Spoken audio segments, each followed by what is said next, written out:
झारखंड की पहाड़ियों पर सूरज धीरे धीरे उगता है।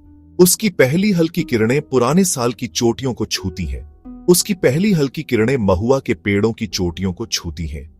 नीचे, जहां अभी तक रोशनी नहीं पहुंची है, जंगल कोहरे और रहस्य की चादर में लिपटा हुआ है। यह अपनी ही एक दुनिया है, जहां पत्तों की हर सरसराहट एक कहानी कहती है।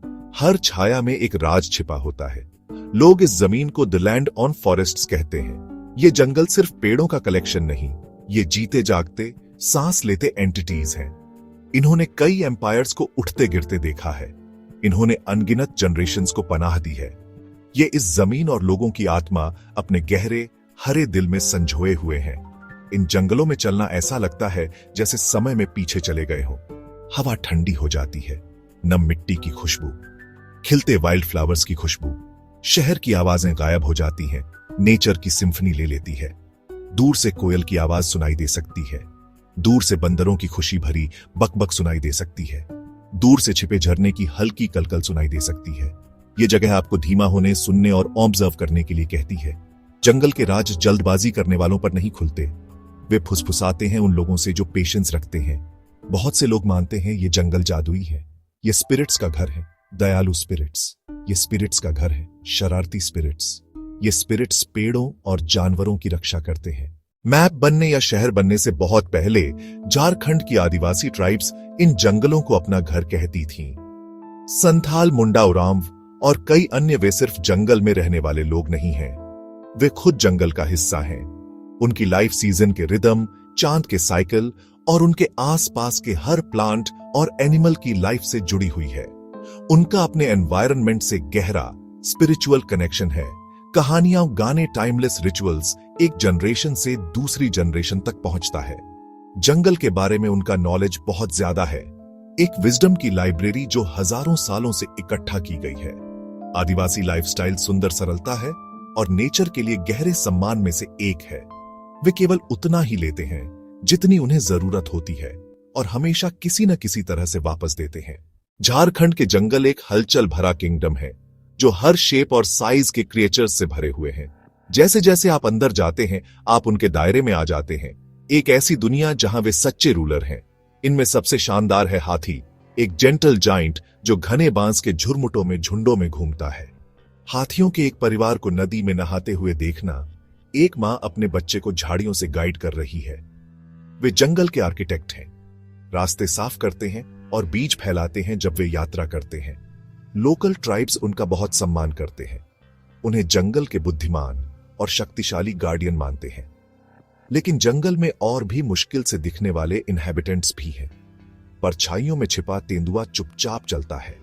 यह कैमोफ्लाज का मास्टर है। इसकी चित्तीदार खाल जंगल के फर्श पर बिखरी धूप से मेल खाती है। आपको इसकी पगडंडियां नरम मिट्टी में मिलेंगी। स्लॉथ बेयर अपने शैगी काले फर के साथ एक शर्मीला निवासी है। यह दीमक खोदने के लिए अपनी लंबी क्लॉज का इस्तेमाल करता है और अपनी सेंसिटिव नाक से मधुमक्खी के छत्ते सूंघता है। ये जानवर जंगल के फैंटम हैं, शायद ही कभी दिखते लेकिन हमेशा मौजूद। खासकर लंगूर अपनी लंबी ग्रेसफुल पूंछों के साथ और रीसस मैकाक अपने शरारती चेहरों के साथ। वे सांस रोक देने वाली फुर्ती के साथ एक डाल से दूसरी डाल पर कूदते हैं। चित्तल के झुंड जंगल के फर्श पर शांति से चरते हैं। उनके कान हर आवाज पर हिलते हैं, खतरे के पहले संकेत पर भागने के लिए तैयार। जंगली सुअर अपनी मजबूत थूथन से मिट्टी खोदते हैं और शर्मीला बार्किंग डियर अपनी तेज विशिष्ट आवाज निकालता है। वह आवाज आश्चर्यजनक रूप से कुत्ते के भौंकने जैसी लगती है। जंगल की सिम्फनी इसके पक्षियों के बिना पूरी नहीं होगी। इंडियन रोलर का वाइब्रेंट पंख एक गहने की तरह चमकता है जब वह उड़ता है। हॉर्नबिल की तेज लयबद्ध आवाज पेड़ों की चोटियों से गूंजती है। हरे तोतों के झुंड पन्ने के तीरों की तरह आसमान में दौड़ते हैं। रात में जंगल उल्लुओं की कोमल हू से जीवंत हो उठता है और नाइटजार की अजीब खां-खांती चीख सुनाई देती है। हर जानवर, शक्तिशाली हाथी से लेकर छोटे सनबर्ड तक, जीवन के जटिल जाल में एक महत्वपूर्ण भूमिका निभाता है। वे इस जंगली जगह की सच्ची आत्मा है। झारखंड के जंगलों के पेड़ सिर्फ लकड़ी और पत्ते नहीं है, वे जीवित किंवदंतियां हैं, इतिहास के चुप गवाह हैं और प्राचीन रहस्यों के रखवाले हैं। उनमें सबसे पूजनीय साल का पेड़ है, लंबा और सीधा खड़ा। इसकी कैनोपी जंगल के फर्श पर एक विशाल हरी छत बनाती है। लोकल ट्राइब्स के लिए साल एक पवित्र पेड़ है, आत्माओं का घर और उनके सबसे महत्वपूर्ण त्योहार सरहुल का केंद्र बिंदु। इसकी लकड़ी मजबूत और टिकाऊ होती है, जिसका उपयोग घर और फर्नीचर बनाने के लिए किया जाता है, जबकि इसके पत्तों को जोड़कर दावतों के लिए प्लेटें बनाई जाती हैं। साल के पेड़ों की छाया में जंगल अलग महसूस होता है।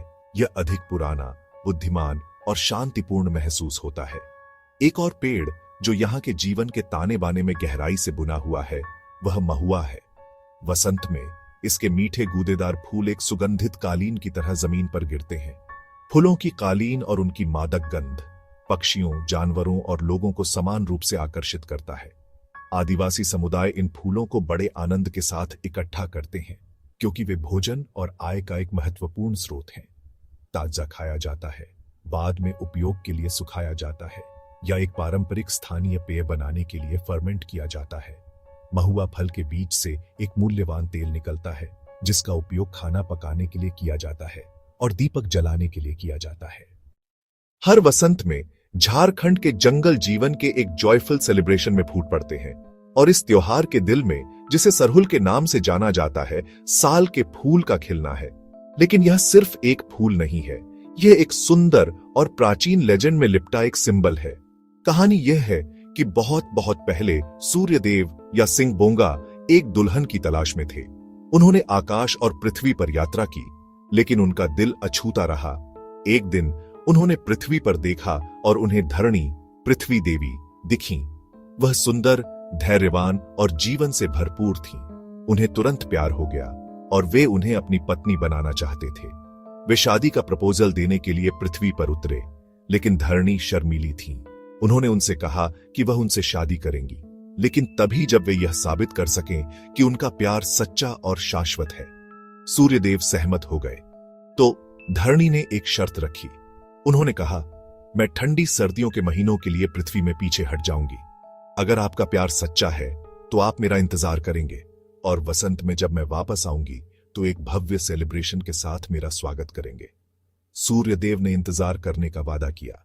जैसे ही सर्दी गिरी, पेड़ों से पत्ते गिर गए, जमीन बंजर हो गई और पृथ्वी देवी मिट्टी में गहरी नींद में सो गई। आखिरकार एक लंबी और ठंडी सर्दी के बाद वसंत के पहले संकेत दिखाई दिए। सूरज तेजी से और गर्म चमकने लगा और उसकी किरणें सोई हुई पृथ्वी को छू गईं।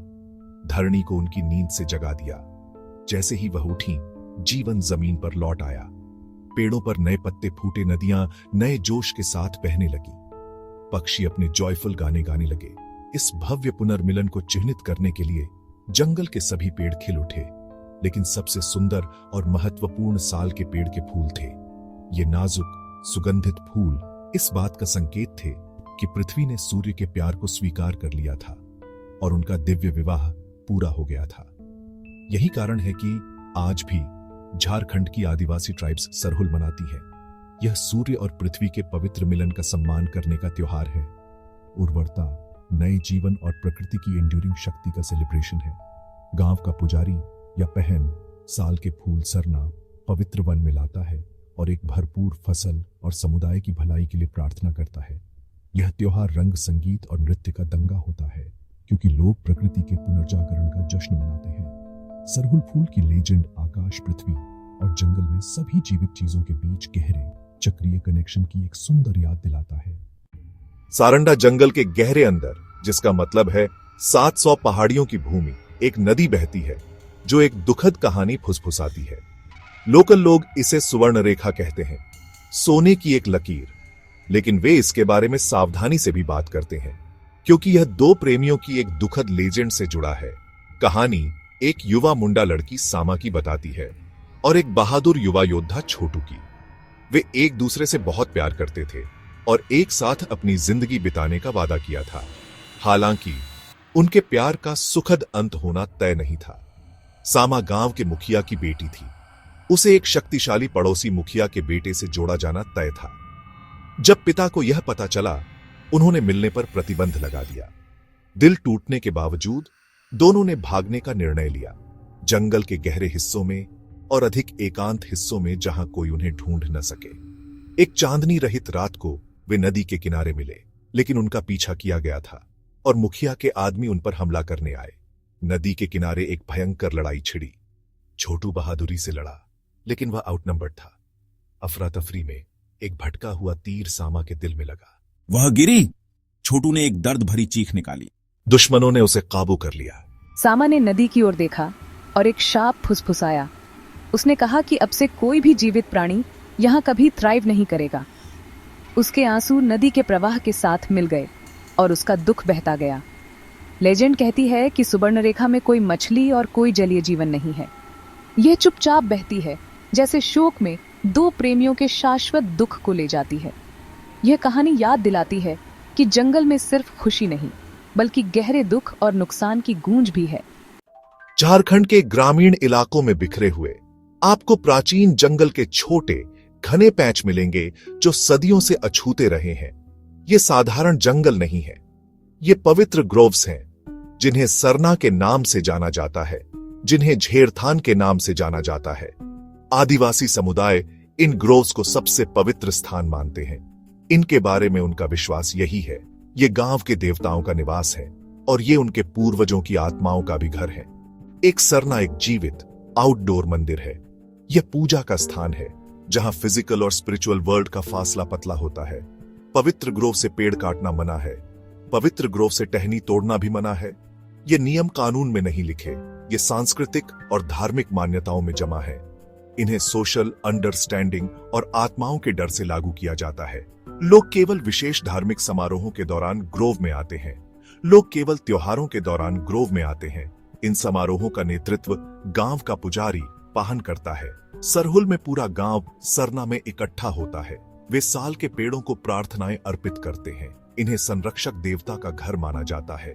यह अनुष्ठान ग्रोव की पवित्रता मजबूत करता है और समुदाय की प्रतिबद्धता को नवीनीकृत करता है। ये सिर्फ आध्यात्मिक स्थान नहीं, ये जैव विविधता के हॉटस्पॉट भी है।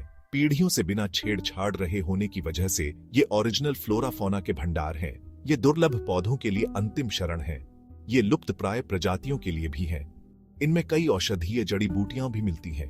ये ग्रोव्स नेचुरल सीड बैंक की तरह काम करते हैं। ये आसपास की वनस्पति को फिर से उगने में मदद करते हैं। ये पक्षियों के घर हैं, ये कीड़ों का निवास है, ये छोटे जानवरों के लिए सुरक्षित स्थान है।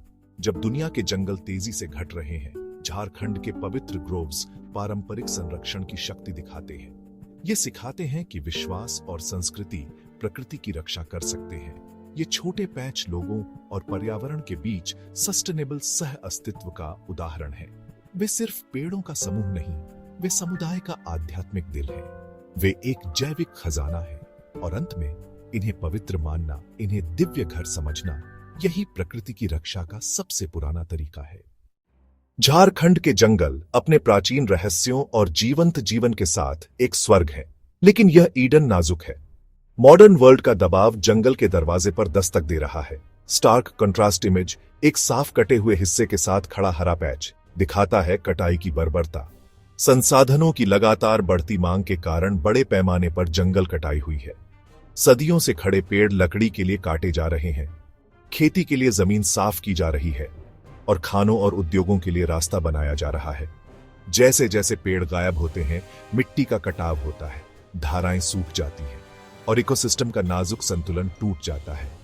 जंगल, जिसने इतने लंबे समय तक इतना कुछ दिया है, धीरे धीरे खत्म हो रहा है। निवास स्थान के इस नुकसान का पशु जगत पर विनाशकारी प्रभाव पड़ता है।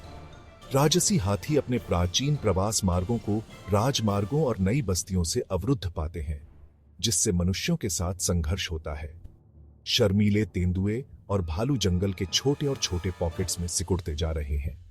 वे भोजन और क्षेत्र खोजने के लिए संघर्ष कर रहे हैं। कई छोटे जीव गायब हो रहे हैं, पक्षी जिनकी आबादी घट रही है, और कीड़े जो पारिस्थितिकी के छोटे परंतु अहम कलाकार हैं, घट रहे हैं।